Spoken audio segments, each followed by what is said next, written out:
York City Transportation has a daily ridership of 3 million. That's a whole lot of moving. Welcome to the elite. And welcome to We Move New York, the podcast. This is the show for the people that move New York. Welcome to We Move New York, the podcast. And here's your host, Q. Hey, what's up, everybody? First of all, let me say thank you guys for coming on to the live and tuning in and checking out my little podcast that I started. We Move New York podcast. Tonight we're gonna talk about rookies. Tonight's topic is rookies versus seniors. Tonight I'm joined by 3 rookies and 2 senior men, just to share some insight on the job, talk about the differences, what's good with the rookies now versus what it was like when we were rookies. So I like to introduce in seniority order. Victor Arzu. Victor Arzu has you got 2 years on the job. Then I got Ronnie Rambo. Ronnie Rambo got 3 years on the job. Tori has 7 years on the job. Then we got Super G with 20 years on the job. Daquan Elamine with 25 years on the job, and me myself with 26 years on the job. So I'm the big dog in the room. I respect my gangster. Well, you took a year from me, bro. 21, bro. Down when you see me, you know what I'm saying? So listen, here's a question I have, right? For the rookies. What was the hiring process like for you guys when you came on the job? I mean, like I had to go to, I think it was 32 Broadway or something. No, what was it? 3250, right? It was all between 32nd Street, right? Broadway, like in the 32nd Street area, or something like that. But now, like, got this Xerox copy, and that looked like it was copied 500 times, barely legible, letter in the mail, told me to report to 250 Broadway, etc. But I think everything now is handled with 180 Livingston. Well, yep. I know I can explain my process because I remember my process like it was yesterday. I took the test for conductor, and that was when I was 19. When I turned 24, I received the board survey. I received that in April of 2013. They called me back.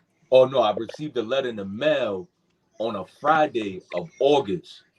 And I had to report to 180 Livingston that Monday. So I basically had about 3 days to get everything together, which was my permit, and any other needed documents, birth certificate, social, whatever is needed.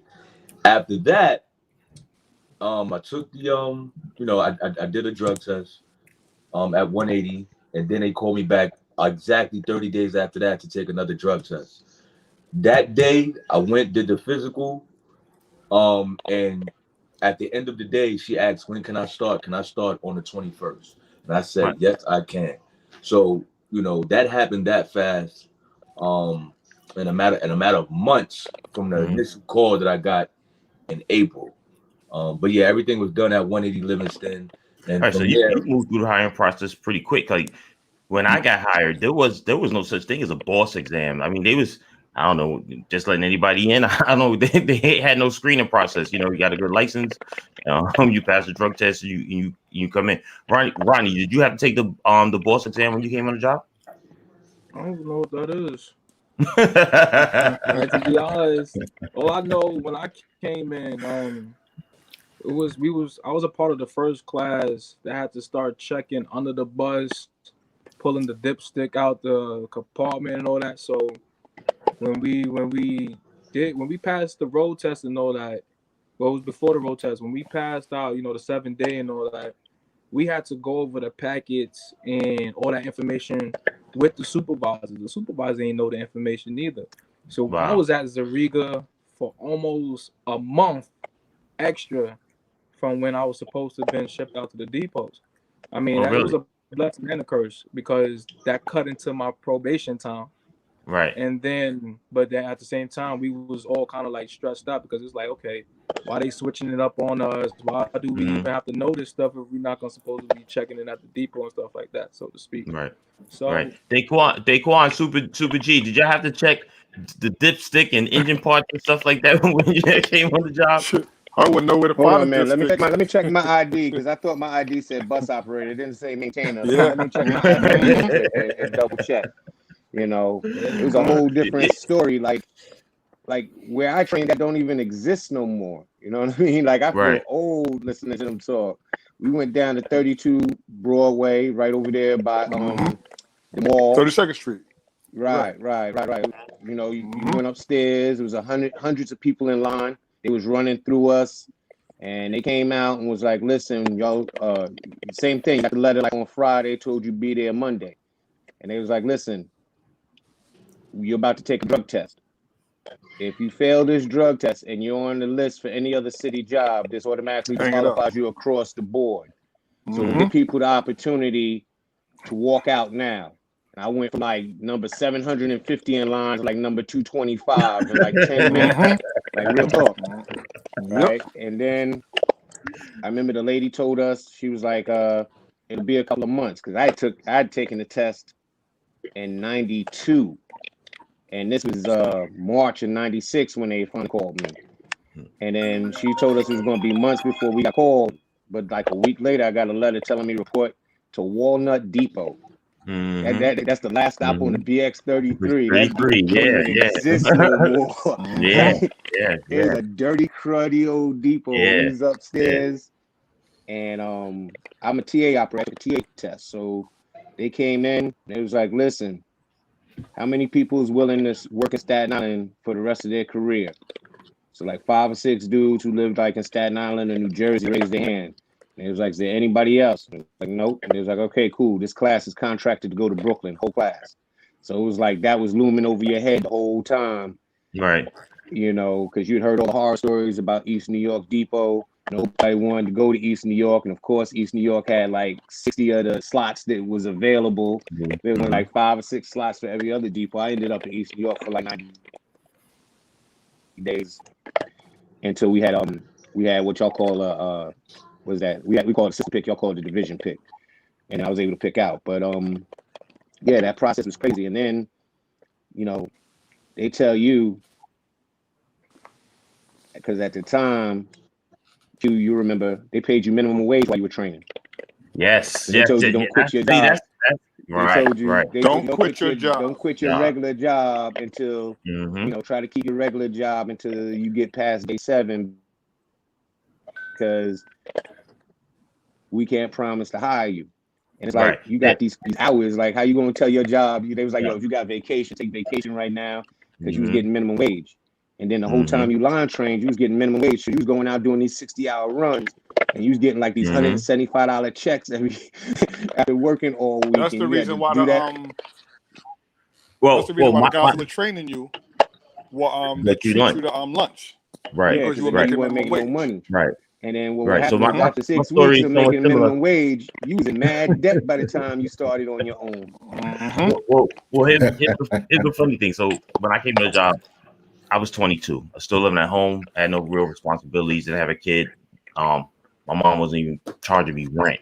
So like I'm working with everyone's pretty much old enough to be my parent. And they were griping about the $4.25 minimum wage. But me, I was like, I can swing it, But that's one of the things that are different now as opposed to when we came on the job, where the 6-week training, the training was 6 weeks of line training at minimum wage, and on the MAPSTOA side, probation was only 6 months. 6 months.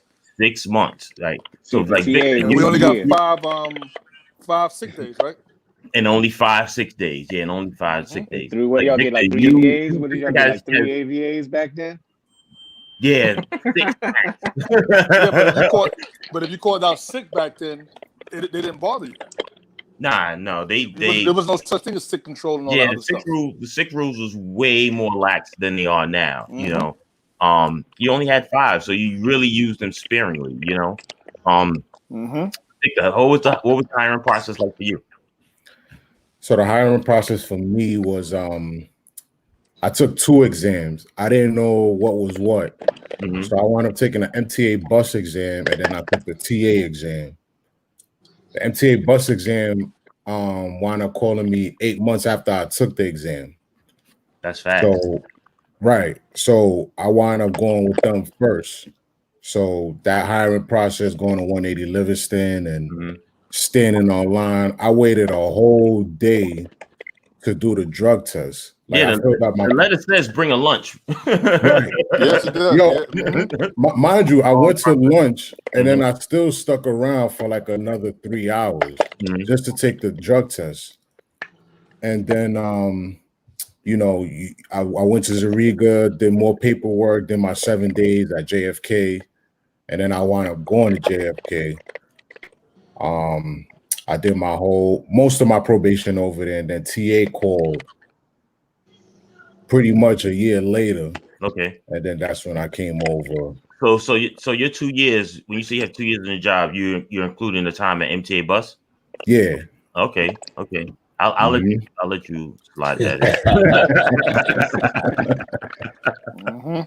You know, that's another difference, right? Like MTA Bus didn't exist. JFK Depot, that was Green Lines. Yeah, that was Green Line, Command. You know, like there was a whole bunch of private buses, service. Command, Green Lines. Yeah, you had all these, I don't know, rogue bus companies out here just ripping up the road. And I didn't know what was what when I got there. I didn't know what was what until like I spent some time and I started talking to people. It's and amazing people how started filling me in.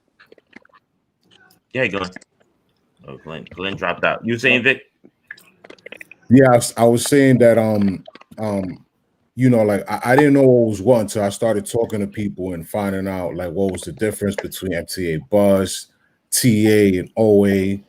And I was lucky enough to get called by both really fast because there's people that waited like 5, 6 years, 7 years, you know, to get called. And I got called by both of them real quick.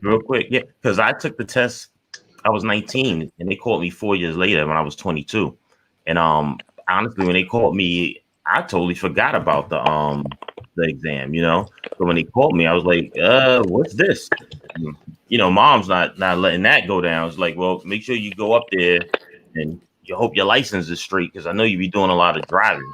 You know, and luckily, I only had like maybe 2.5, 3 points on my license or something like that when I checked my license. And, you know, they put me in a class immediately, and the rest. Right. It seems like what Ronnie had to do with all that engine compartment and all that stuff. I didn't have to do that because I came in with my you had your CDL. Yeah. Oh, so you he was a ringer. He's a ringer. You know what's crazy? Ronnie, you said you got what, 2 or 3 on the job? What you saw? I didn't even have to do any of that. I didn't have to check no compartments, no brake pads. I didn't have to get under the bus. Yeah, we was the first class, man. We was the first class to go through that, bro. And I kid you not, we was confused because it was already a hassle for me. It was a hassle because I was supposed to pass in 7 days. I ended up going to 9 days because the instructor, she had me on the highways running her errands. Last turn, bro, I kid you not. We was last turn to head back to the depot, and I'm in that mirror. I'm looking. I said something don't look right. Next thing you know, everybody on the bus. Ba-dum. I'm like, yo. And she gave me the whole speech, like, yo, you was my best student. I was gonna pass you in 7. Your father was the operator. You should have passed. Blah blah blah. In my head, I'm like, lady, you had me running your errands. I was in the seat for like a good 45 minutes straight. Normally everybody's in the seat for like 20 minutes, probably 15. Yeah. I was in that seat for like 40, 50 minutes. I'm like, it's all right. Past I had that same experience too when I did my 7 days because I was the only one with the CDL license. So I had to cross the bridge when we came over from Queens into the Bronx to do the pillars. You know, yeah. So Siegel had me on that seat a lot. Ronnie was teacher's pet. Question for everyone in the room. When is someone no longer considered a rookie, in your opinion? My opinion? Yeah. I'm going to say 5 years. 5 years? Ronnie's laughing.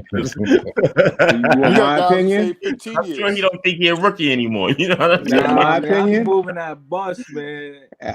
My opinion? Hold on. Daquan, what's in your opinion? When is someone no longer considered a rookie? after you fill out that second accident report and you learn your lie. Man. That's when it's all. Yeah, listen, some people have that second accident with only 2 months on the job. What about you, Tori? Well, first things first, I ain't arguing with nobody who ain't at top pay. That's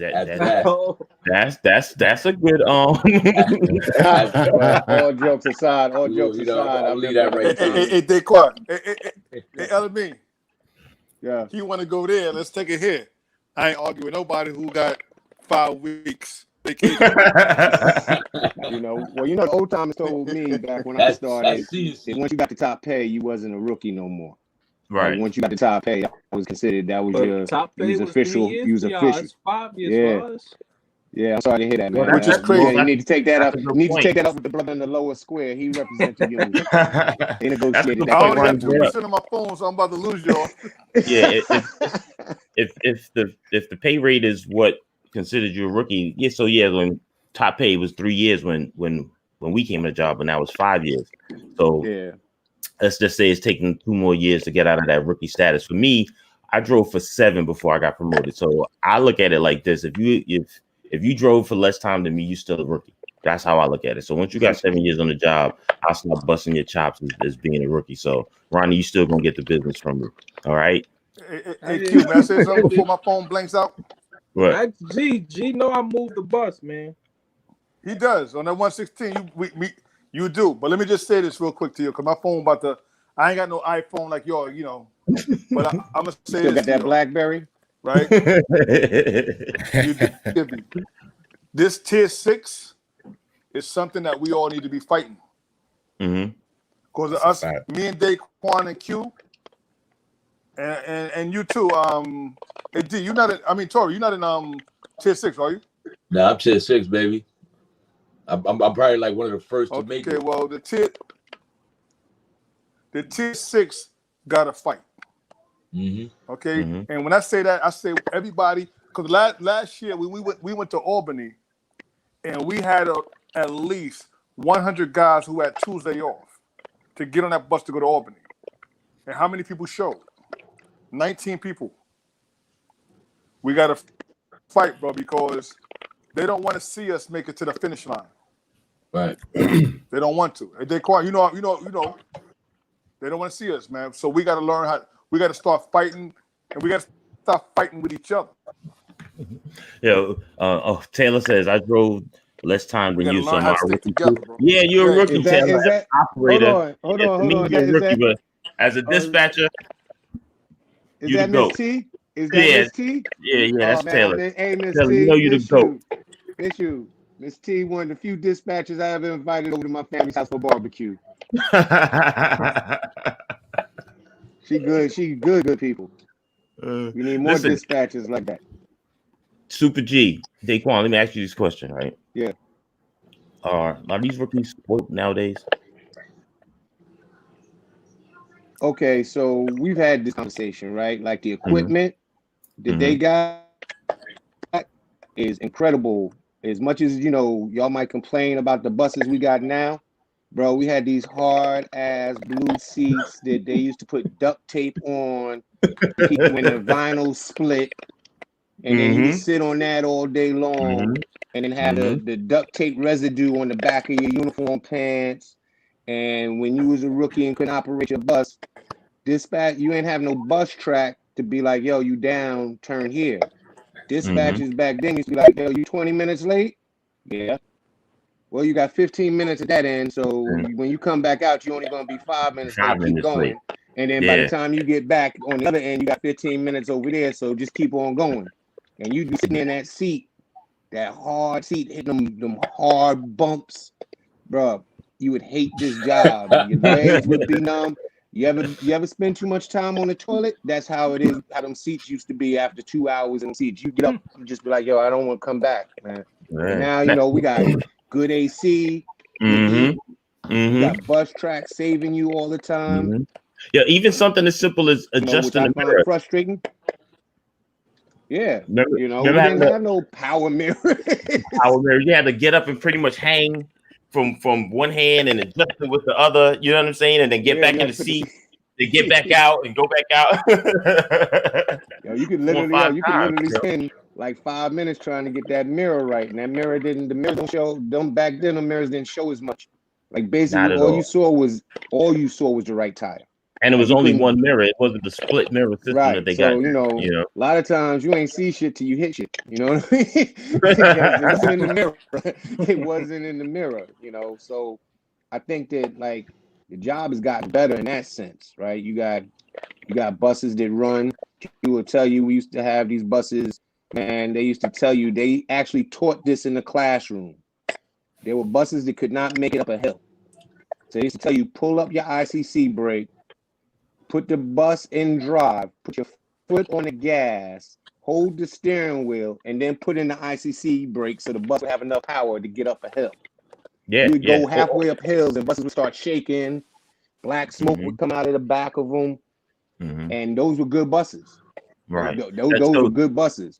Right. So I can say like we got roaches now, but the roaches we had then, they was passengers. That's why, my first 5 years on the job, I thought RTS stood for Roach Transport System. Real talk, because that's all we carried. More roaches. Roach transport. Yeah. I mean, sometimes just to get to a little extra power, you would flip off the AC. And it was like a turbo boost. Do you know what I'm saying? Yeah. So, like to Trans's credit, I mean, I definitely would say the equipment has gotten 100% better than it was when I was operating. I mean, even if you had a roll call, they tell you call us every hour on the hour until we come get you, and you could sit for 3 hours until some assistance came. Now, someone's there in like 45 minutes or less, or they'll tell you, leave the bus, come back to the depot, and get another bus, put you right back in service. Yeah. Now I'm not a fan of cameras. With 7 years on the job, I feel like, because of course I had a lot of conversations with people, but I came in what they call a transition period, because I have been on, RTSs and things like that, being in 126. All right. And there is a big difference between, having those buses available for the majority of the pullout than having the 3,000 and 4,000s available for the majority of the pullout. And going even further than that, my career here, I don't really have much complaints. When the latest I've worked in regards to what was available was 7 p.m. Oh, wow. That was by choice. That was the latest, I worked. By the time I had 2.5 years in, I had a run on the 4s, 154 on the M4, Friday, Saturday, paid 47 hours. A sweet run from 2 to 11, and going even further than that, I've seen a lot of the transition. So I see the difference, with the bus track and with the fleet, and even, with the people and things like that. Because when I first started, I had the bar too. We didn't have the partition and everything. Remember, operators was upset with that when it first happened. Oh, we can't see. There's a glare and things like that. Next thing you know, you're like, no, this is all not that bad. Yeah, it's not that bad. Right. This is all right. I totally forgot about that bar. Thanks for bringing it up. The crowd bar. So the crowd bar, the little bitty window. Definitely. Yeah, it is a better time. More futuristic, more modernized, I should say, in regards to the equipment and also the turnaround of people, having more work available, because there are people, with the same time as Roddy. Roddy got a run. I know one day you coming at 6 and you get off at 12:30 in the afternoon. Am I wrong in saying that? So there's not much to complain about. I mean, I'm not gonna say there's not much to complain about, but the complaints that I've heard from the seniors, I didn't see weekends until I was 15 years in. I was working late for the first 5 years and things like that. Like I said, you got people getting on probation and going right to AM work. 3 o'clock they get. Getting off. I've seen it, and that's why I'll say all the time that rookies are spoiled. Like when I came on a job, getting off at 7 p.m. was a dream, far off in the distance. I had Tuesday, Wednesday for like 3 years straight, and I was lucky to get a Wednesday, Thursday, maybe with 4 years on the job. Bro. And get. No, I was saying, that was you had to pick these all over on the TA side, they call them work runs. Y'all call them floaters. You had a choice. Either you was going to get off at like 10, 11 o'clock during the week, and you was going to like 1, 2 in the morning on the weekends, or you went to 1, 2 in the morning. That's how they was set up. You was going 1, 2 in the morning during the week, and 10 o'clock, 11 o'clock on the weekends, you was doing good. My first couple of runs, I used to work Kings Highway. Give you an idea how late I worked. The night bus was my follower for 2 round trips. That's how long, how late I was out there.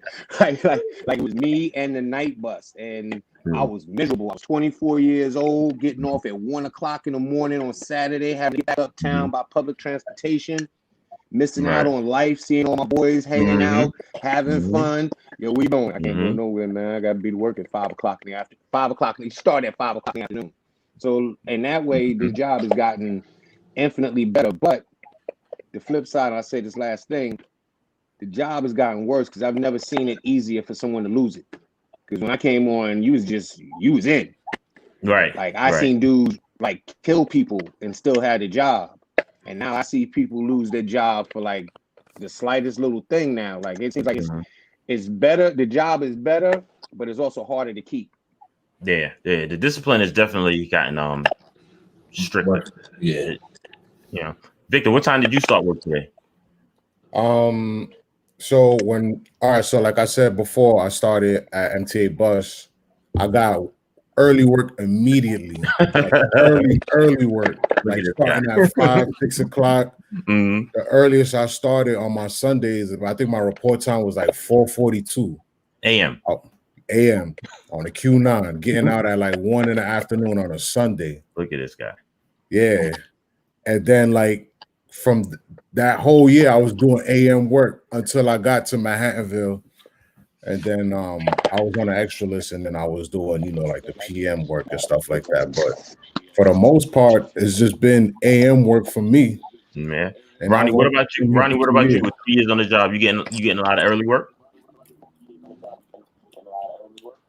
When I came in, I was getting midday work. You hear me? Yeah, I can hear you.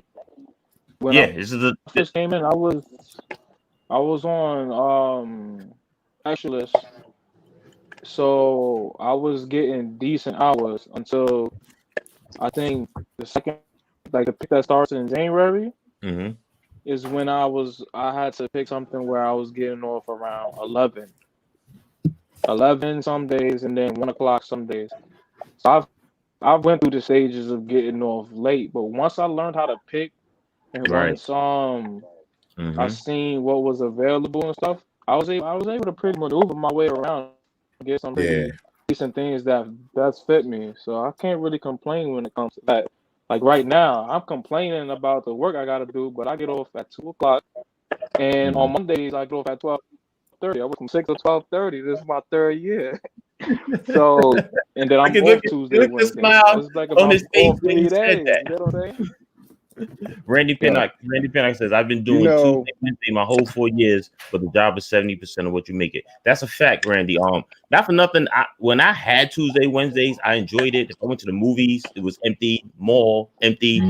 Even now, I don't have weekends off. When I can easily get weekends off, but most things are crowded on the weekend. So I enjoy having 2 weekdays off. I can get a lot of business done without having to deal with a lot of people, especially when you've been dealing with the public all week and you're employed. You really don't want to deal with the public when you're off from work.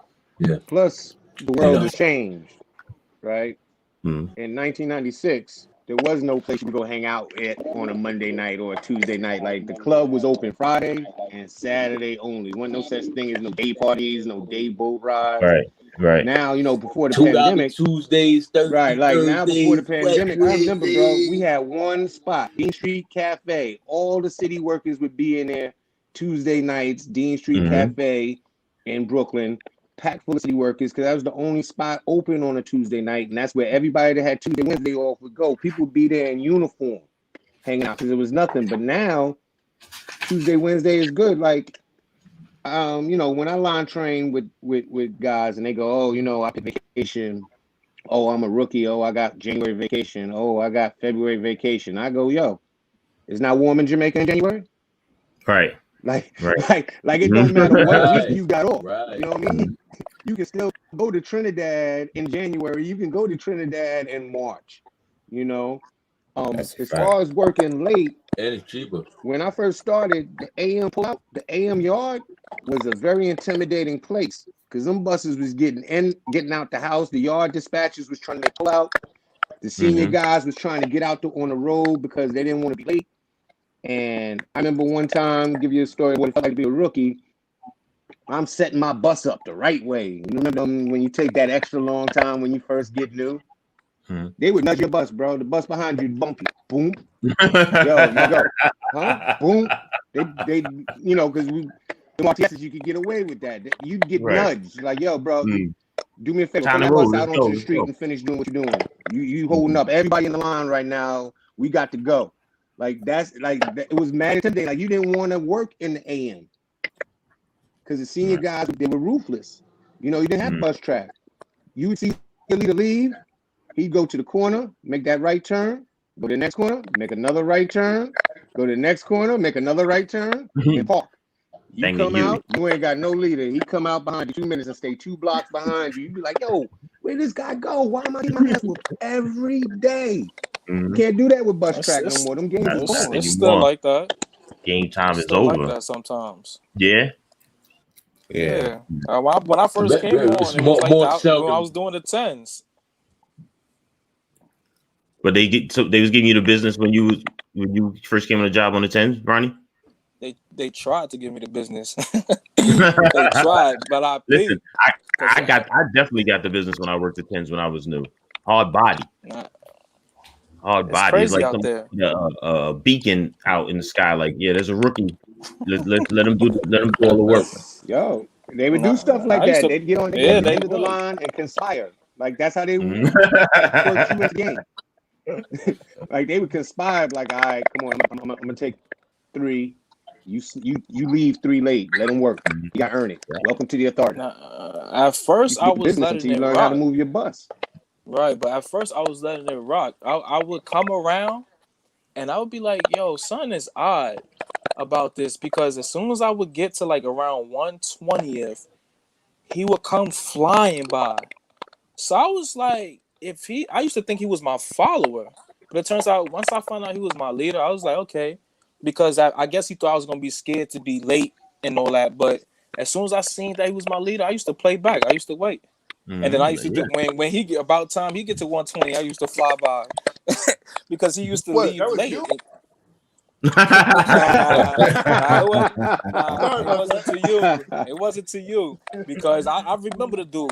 Every time I see his face, I know who he is. I know who he is, but we cool now. Like, I don't know if you Right. remember, but I remember. I'd be like, yo, you the dude that brought me out my shell early, because I like the games. You get it? And I enjoy the games. So that cracked me out my shell, and I was down with the loop ever since then. Ever since then, I was down with the loop. So Meek gives him CNA. He says Saturday Sunday is overrated. I totally agree with you. Everything in my opinion is crowded on Saturday and Sunday. That's why I keep my Thursday, Friday. I've had Thursday, Friday. I can't believe for the past 10 years. Try going to Walmart on a Saturday. I'd slip my wrist if if I had to go there at 10 o'clock. Oh, try getting a doctor's appointment on Saturday or a dentist appointment on Saturday. Yeah. So I keep the it's not rookie days off, but it's not senior days off. But Thursday, Friday is me, and it's been me for a long time. Bro, 2 days Two off, things 2 about me days when it off. came to work on the weekends. One, you maximize your night and weekend differential. I seen the difference in my check when I took that Friday, Saturday that time. And then the second thing is, I like to work on the weekend because you kind of minus 2 hard days of working.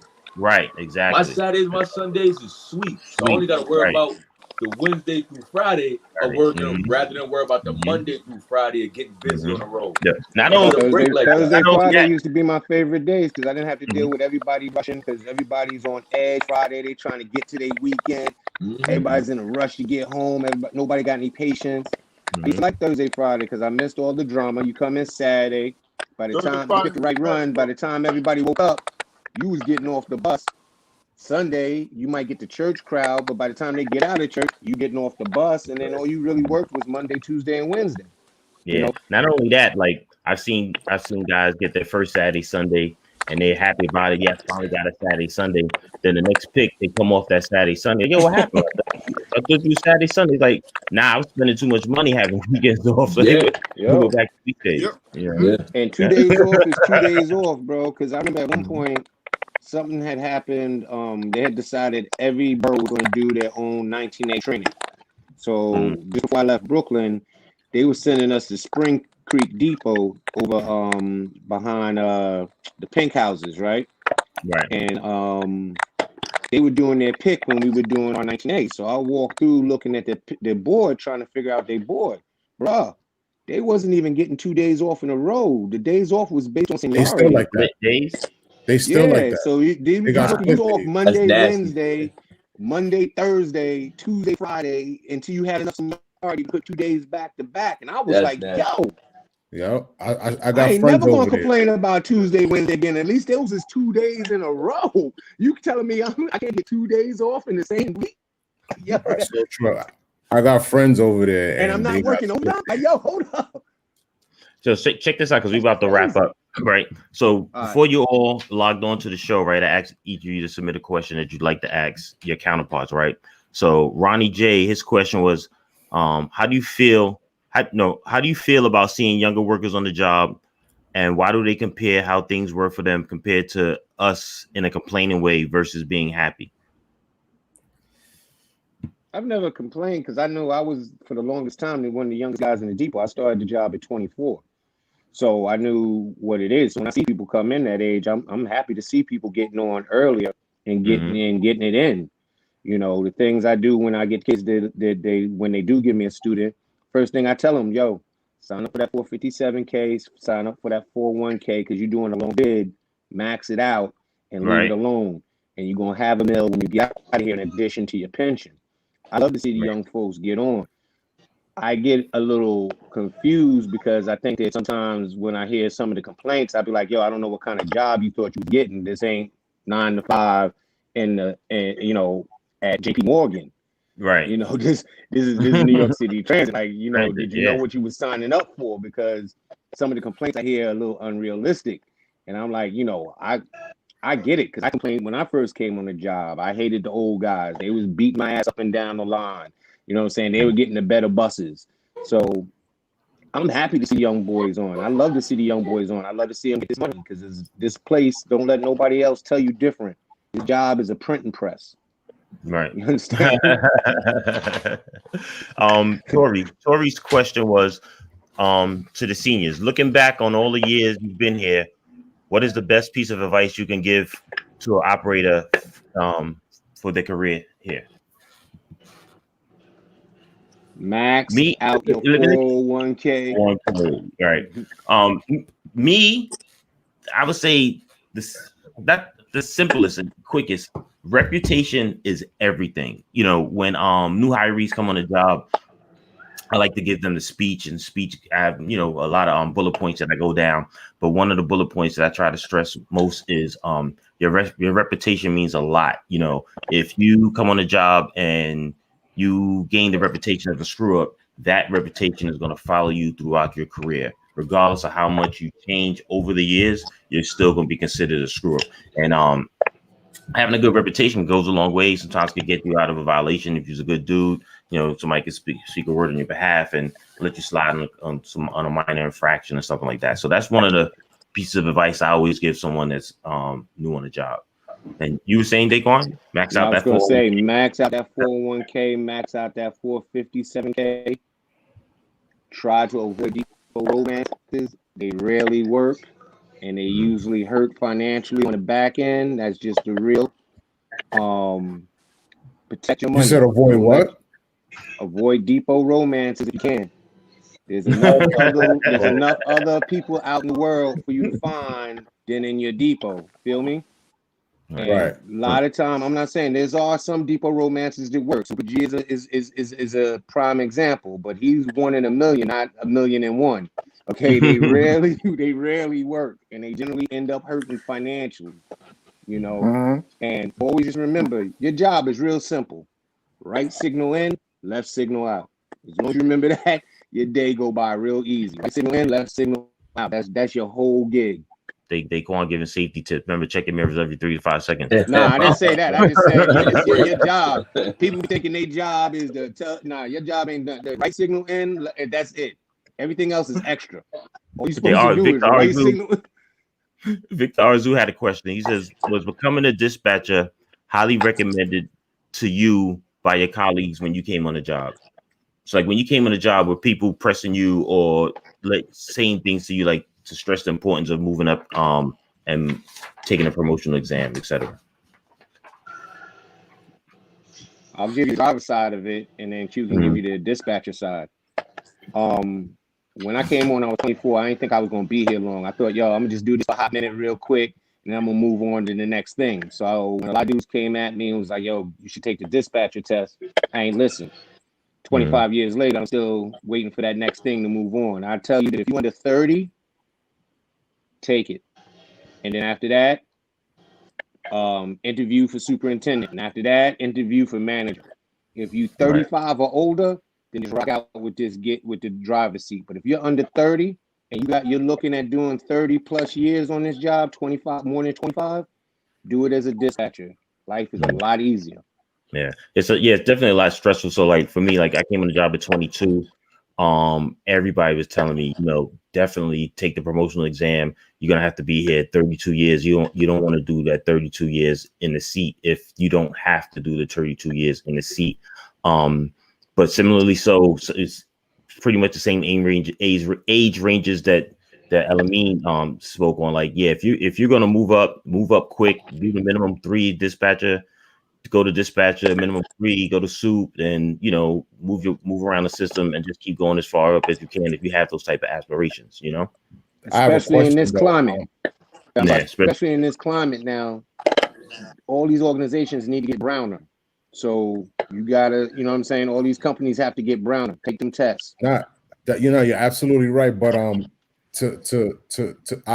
my question is like, so what do I do? Because I'm TA, so our exam just got canceled, right? So we don't know when the next one's gonna come back up. So you never know when the next one's gonna come back up. It's always one of those. Right. So I'm 31. I'm gonna be 32 next year. So here's what I tell people: don't take yourself out the game. You know what I'm saying? Take the test, right? Pass the test. When they call you, then you make that decision. You know what I'm saying? You weigh the options, but just do not take the test. You know what I'm saying? You miss all the shots you don't take. Right, exactly. And then you always got the option while you're on your probation. No, that was dispatchers that went back to driver. I know superintendents have gone back to dispatcher. They've done it for 3 or 4 months and been like, you know what, this really ain't for me. Always leave your options available. I'm just saying, ideally, like in Ronnie's case, he seems younger. Get on that list and take that dispatcher's test as soon as you can, because you don't want to.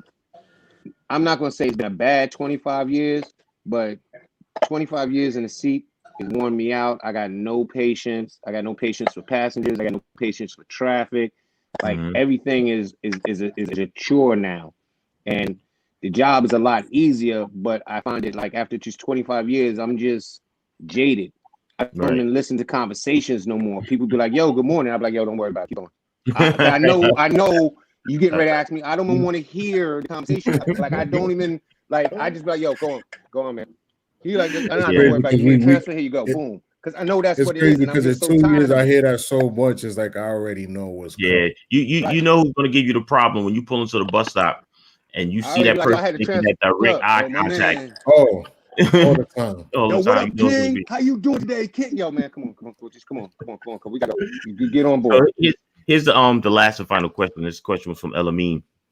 Elamine wanted to ask the rookies, what did you expect this job would be when you accepted it? Like, is it what you thought it would be? Is it not? Are you surprised by a lot of things that happened, etc.? It's everything I thought it was gonna be. Yeah, everything. Yeah. For me, it wasn't. I thought, how hard could it be to drive a bus? You're just driving all day.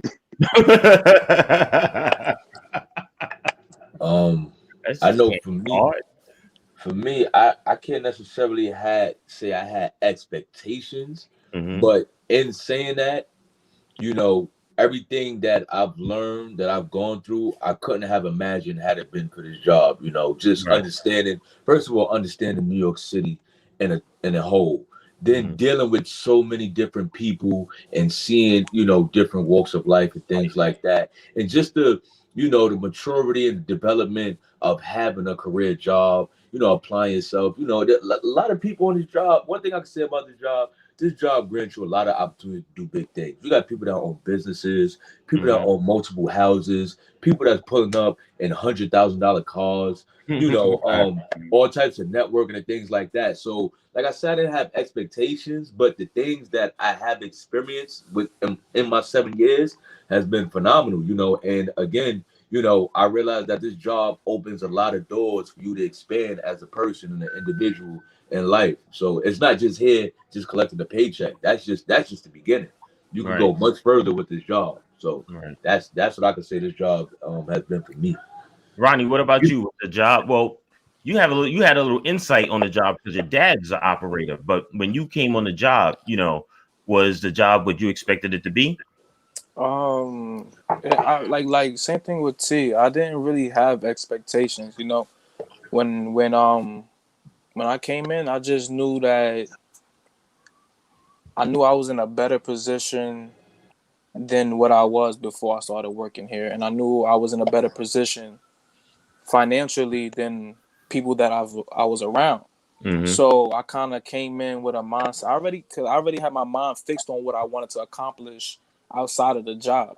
So I knew Right. that was gonna make way. So when I came in, it didn't matter what came with the job. I was whatever it was, I was gonna adapt regardless. I was gonna make it be what it needed to be because I knew my goals. I knew what I had set out. So when I came in and I know everybody was talking about the traffic, the people, but to be honest, I was raised in Harlem, so I'm experiencing everything that I've been experiencing outside the bus, just on the bus. That's Right. all it Working really in is. Harlem. Right. So it's the transition between because I was working with kids, so I was transitioning from a different responsibility to now Mm-hmm. where I'm actually carrying lives and I have to be attentive to what I'm doing I came in at 22. So it was it's a better job to me personally than UPS was. So I can't complain. You know what I'm saying? But yeah, with the inside of my father, I used to take the bus with him when he drove. But Mm-hmm. I can't imagine how much different it is now, especially with the pandemic going on and a lot of ruthless activities that's going on. Mm-hmm. So it's just made me put my grown man pants on ASAP. Right. I didn't have time to be playing kiddish games. I didn't have time to risk losing it all because I had too much to lose once I came on. So it's been I ain't have expectations, but I had goals coming onto the job, and with that, everything's been pretty much smooth for the most part. Nice. You know what caught me by surprise with this job? Like how strict they was with the rules. Like when I first started and we was at Zariga and even like line training, when I was at JFK and just listening to these guys, like tell me like, yo, if you do this, you'll be in trouble. And I had like so much anxiety because I was like, damn, if I breathe the wrong way, I might get in trouble. Right. Feel me? So yeah, it was just like, yo, like, damn, they strict over here. Like the rules was just like ridiculous to me. I was like, nah, ain't no way people could make it. But then I was like, yo, there's people here that have like 20 plus years. If they could do it, I know I could do Do it. it. Right. Yeah, and not only are they strict on the rules, there's a lot of rules, that you got to navigate. And you got to understand that the way the rule book is set up, it's an impossible game with impossible rules. Because Right. the minute you get over and exploit the loophole, a new memo come out to close the loophole. You understand what I'm saying? Like you live, right? Like you can get away with it, but then Ronnie tried and he get banged for it. You know what I mean? Case in point. Right. When I first started, you were able to make announcements holding the radio, holding the microphone like this. Dude got into accident, said the reason he had the accident is because he didn't have two hands on the wheel. Cool. Transit let him live. 2 days later, memo comes out. You're supposed to make the announcement yelling over your shoulder before they came with the easy speak. Speak Like, easy, right? their rule book is written in pencil and they got a giant eraser. The minute you can get, once you exploit one of their rules, they're like, cool, you can live, and they erase it and they rewrite the rules so nobody else can get it. It's like the Constitution. It's a living document. Yeah, the thing I'll say is that this job will see you through a lot, bro. This job will see you through a lot of ups and downs in life. Like, no matter what you go through, you keep coming to work, you keep plugging away. This job will see. When I started in the 90s, everybody was working in corporate America. And I remember I used to be embarrassed. My friends used to be cutting me up because they was getting all that big money in corporate America. And then we had that giant recession and they were unemployed trying to get jobs at UPS. And I was working straight through that. Right. Then came the real estate thing and everybody was getting big real estate money. And they was teasing me because I was driving a bus. And then the real estate bubble burst. And I'm still getting my money. Right. This pandemic. It's a lot of people not working right now. You look at these food pantries, you look at these lines, if you work in the 5 and you see how many people's getting on your bus at Riverside 86 now with carts because they going to get food. You're still working through all this. This job will hold you down. You'll hear me complain a lot about it, but you'll never hear me say I'm ungrateful or that I'm not appreciative of this job. This job will see you through everything. Right. You know, one thing I didn't expect when coming into the job, and one thing that I cherish is the camaraderie, the relationships that I formed with people on the job, the friendships I formed, the networking opportunities, like Tori had mentioned.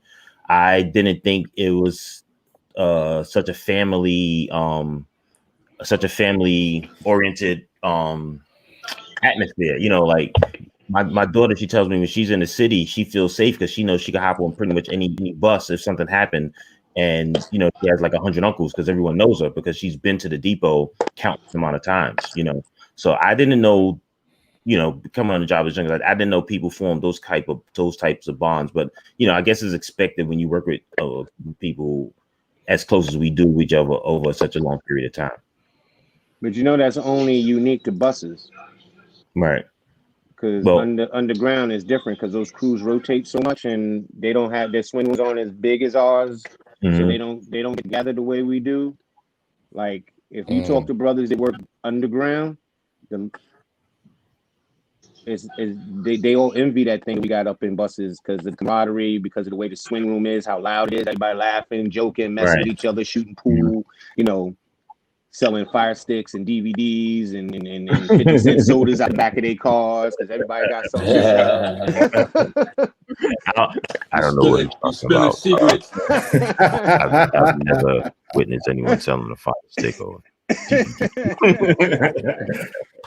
So look, fellas, look, I just want to say to all y'all. Yo, I got a question. Yeah, Vic.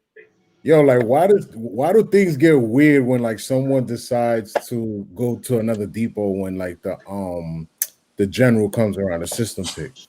Oh, why? Because you leaving us, bro. Like you leaving the tribe. You didn't get voted out. You chose to leave. Like it's me. Word, right? Like you was playing for the Yankees, you went to the Red Sox. Like, yeah, exactly. The Giants does that. I mean, we still love you, you know, but get out, you know what I'm saying?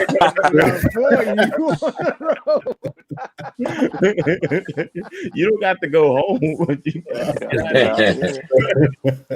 Yeah, I mean, a lot of people say that, but I think it's pretty much in their head. Like when I find out people picked out me, I'm sarcastic pretty much 24/7. You know, I'll bust their chops like, oh, why you leave? You know, you don't like us, F you, whatever. You know what I'm saying? Yeah. But it's all love. You know what I'm saying? One thing I do say when I see people that started at our depot, when I see them at other depots, I always call them. I always tell them, don't forget you're an MTV original. You know what I'm saying? You could rep whatever depot you want to rep, but I know where you're from. MTV raised you, right? MTV raised what it is. You all grown and went out on your own, but MTV raised you. Don't forget who your mama is. Exactly. There's people that's chairman at other depots that when I see them, I was like, don't forget you were MTV original, you know, and they running the whole depot, you know. Right. So, fellas, I want to wrap it up. You know, we've been talking about this conversation has been very enjoyable. I want to thank you for taking the time out of your day in your evening. I know some of you got to go to bed because they got to get up early. Some of you got to go to work maybe in a couple hours. And I really appreciate you taking the time to come on and have this discussion with me, brother, fellas. Yeah, No so doubt, you pleasure. man. brothers, you brothers Thanks for remember the having base. Y'all got This any is questions? the You see nice me in the one. depot, pull me aside. I'll always give it to you real. All right, cool. All right, so have a happy new year, and I see you guys. Yes, sir. All right. All right, All one All love. right, fellas. Whoa. Pretty man.